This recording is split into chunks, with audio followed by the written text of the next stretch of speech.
தெற்கு பார்த்து முருகப்பெருமானுக்கு உண்டான திசையில நீங்கள் வரைபடம் அமைச்சிருக்கீங்க. ஸோ அந்த இதில் சின்ன சின்ன தகவல்கள் வீட்டுக்காரங்க கிளைண்ட் சைடில் இருந்து கேட்குறாங்க இல்லையா, அதை பற்றி இந்த வரைபடம் மூலமாக பார்ப்போம் வாங்க. மேடம் 17க்கு 45 95 குழி, யானை மனை, வயது பொருத்தம். இந்த கட்டடத்திற்கு உண்டான வயது 65 ஆண்டுகள். 11 பொருத்தத்தில் 9 பொருத்தம். தெற்க பார்த்த வீடு சவுத்து ஃபேஸிங்கில் இருக்கிறது முருகப்பெருமானுக்கு உண்டான திசை. மேடம் இப்போ நீங்கள் வரைபடம் அமைச்சதில் சவுத் ஃபேஸிங்கில் ஈசான மூலை, வாயு மூலை, கன்னி மூலை, அக்னி மூலை.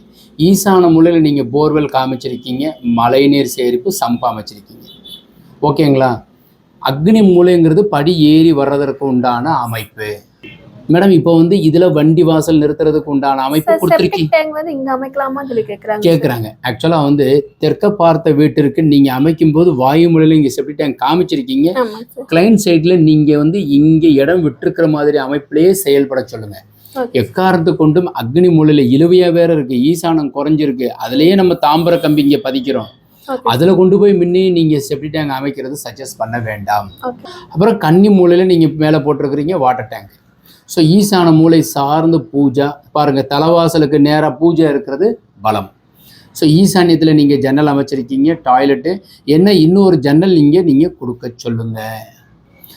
ஸோ தெற்க பார்த்த வீட்டிற்கு தலைவாசல் அக்னி மூலையில் இருக்கிறது பொன்முட்டை சேரும், கிச்சன் வாயு மூலையில் இருக்குது. ஒரு பெட்ரூம், 2 பெட்ரூம். இந்த பெட்ரூமுக்கு வாயு மூலையில் டாய்லெட்டு.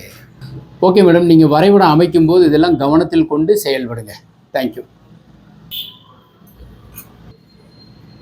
Okay sir.